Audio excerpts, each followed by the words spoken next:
Dzień dobry, dzień dobry. Kiedyś uważałem windy za fanaberię. Oczywiście mówię o statywach windowych czy tam windach statywowych, a nie o archimedesowym wynalazku.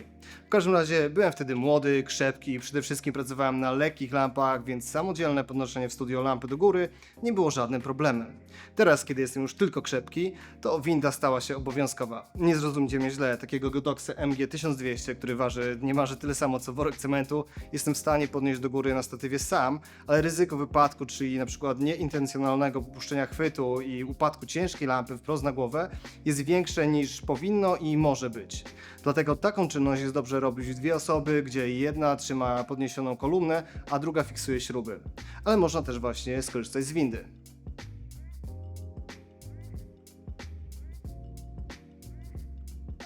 O nich już wspomniałem w odcinkach o statywach combo, ale jako że windy są bardziej zaawansowanymi technicznie urządzeniami, to oferują więcej możliwości, ale też wymagają innego obchodzenia się z nimi. I klasycznie, kiedy jesteśmy już w 1/4 odcinka, zacznijmy sobie od początku. Historia statywów oświetleniowych z mechanizmem wciągającym, bo tak w sumie formalnie się nazywają, zrodziła się z potrzeby w połowie poprzedniego stulecia. A potrzeba była prosta. Wygodniejsze ustawienie dużych lamp na wysokościach bez potrzeby używania dodatkowego personelu i drabin. Pierwszy taki statyw był oczywiście ręczny i wykorzystywał przykładnie zębate lub system linowy. I mimo tego, że można spotkać teraz nawet windy elektryczne, to pierwotne rozwiązanie okazało się ponadczasowe i najpopularniejsze. Dzięki swojej wygodzie windy zaczęły być stosowane w studiach telewizyjnych, teatrach, a także jako elementy techniki scenicznej. Nie są one pozbawione oczywiście wad. Z racji tego, że już na starcie z powodu swojej wysokości i udźwigu takie statywy są ciężkie, to mechanizm wciągający dodaje kilka kilogramów, ale w sumie jest to bardziej cecha niż wada. Oczywiście rodzajów wind jest kilka i można je pogrupować. I tu mówię stop, dlatego że w montażu stwierdziłem, że nie będę Wam tego wszystkiego opowiadał, bo wind jest bardzo dużo rodzajów, jest bardzo dużo wyjątków, więc nie będę marnował swojego i przede wszystkim Waszego czasu. Ale zostawiłem jako ciekawostkę jeden model, dlatego że jest on bardzo interesujący. A skoro są duże, to znaczy, że muszą być i bardzo duże. Te mają nawet wysokość 10 metrów i udźwig na poziomie 150 kg. Służą nie tyle do mocowania pojedynczych lamp, co do montażu konstrukcji oświetleniowych lub jako baza do mocowania lamp na dużym żurawiu. Najbardziej znanym przykładem jest Avenger Long John Silver, który poza tym, że ma duże pneumatyczne koła ułatwiające manewrowanie statywem lub podążaniem nim za obiektem, to jego kolumnę wyciąga się za pomocą dwóch korb, tak to się robi przy masztach na łodziach żaglowych. I to skojarzenie jest podwójne, ponieważ ten statyw kosztuje tyle samo co żaglówka. Dobra, zejdźmy na ziemię w okolice 3000 zł. Tyle kosztuje Manfrotto 087 NW, jak zwykle bardzo seksowna nazwa, który jest przedstawicielem średnich wind oświetleniowych. Tego typu windy są najpopularniejsze, można je spotkać na planach filmowych i w studiach fotograficznych. Przy udźwigu 30 kg i pracy w zakresie od 167 do 370 cm wystarczy on do większości zadań, jakie stawia się tego typu statywom. Do tego waży 23 kg, co sprawia, że jest on jak na swoje możliwości dosyć łatwy w transporcie. Czyli reasumując, można samemu go przenosić, rozkładać i podnosić dużą lampę do góry. Potrzebujemy więc albo mniej czasu na wykonanie tej samej pracy, albo jedną osobę mniej do jej wykonania. Przechodząc do części praktycznej, to obudowa tego statywu nie różni się, poza oczywiście samym mechanizmem wciągającym, od innych statywów combo.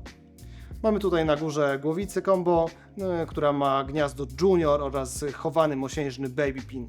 Znajduje się tu także ucho do przypinania linki zabezpieczającej od lampy, ale może ono zostać także wykorzystane do zrobienia odciągów. Nogi, tak jak w zwykłym statywie, mają jedną nogę górską.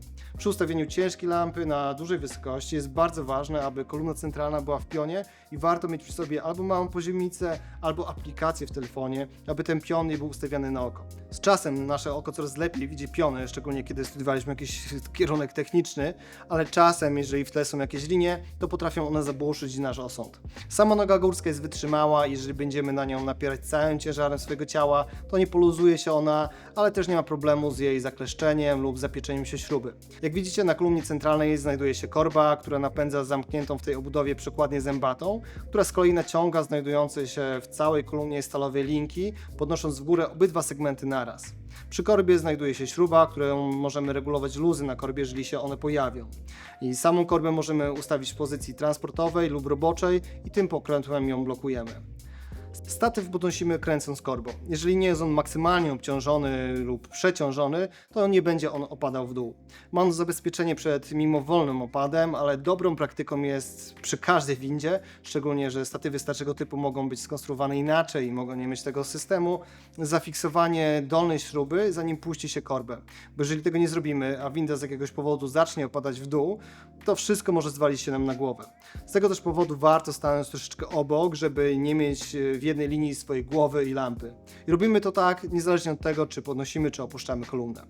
Jeżeli już wywindowaliśmy lampę na potrzebną wysokość i zafiksowaliśmy dolną śrubę, to korzystając z tego stopnia wspinamy się na górę i dokręcamy drugą śrubę. Jak widzicie, stopień oraz korba są po tej samej stronie statywu, tak aby wszystko po złożeniu było w jednej linii. Ale przez to do podchodzenia na ten stopień trzeba podejść w sposób troszeczkę kontrintuicyjny, czyli nie frontem, a bokiem, ponieważ kiedy wyjdziemy od frontu, to podczas schodzenia korba może wejść nam między nogi, narażając na uszkodzenie prącie. Samo wchodzenie jest łatwiejsze niż się wydaje. Statyw jest stabilny nawet bez worków z piaskiem. Jednak rozsądnym jest niewychylanie środka ciężkości swojego ciała od kolumny, czyli po prostu trzymamy biodra blisko statywu. Kiedy jest się na górze, to warto mieć głowę poniżej tego ostatniego segmentu. Ponownie, jeżeli coś puści, to opadnie ona do tego miejsca, ponieważ na dole mamy już fiks. Na koniec możemy korbę ustawić w położeniu transportowym i ją zablokować.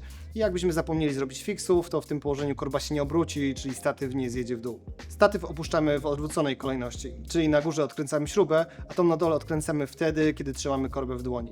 Odnośnie śrub. Ich fiksowanie to nie tylko kwestia bezpieczeństwa. Kolumna porusza się w górę i w dół, ale nie obraca się ona dookoła. Jednak są na niej małe luzy, więc lampa może troszeczkę zmieniać kierunek, w którym ona świeci i dopiero fiks niweluje ten luz. A co zrobić, kiedy wywindowany statyw zacznie w sposób niekontrolowany szybko opadać?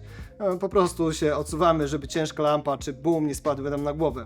Widzieliście kiedyś film, na którym ktoś wierci dziurę w lodzie otwornicą spalinową, wypuszcza ją z rąk, a następnie próbuje ją złapać?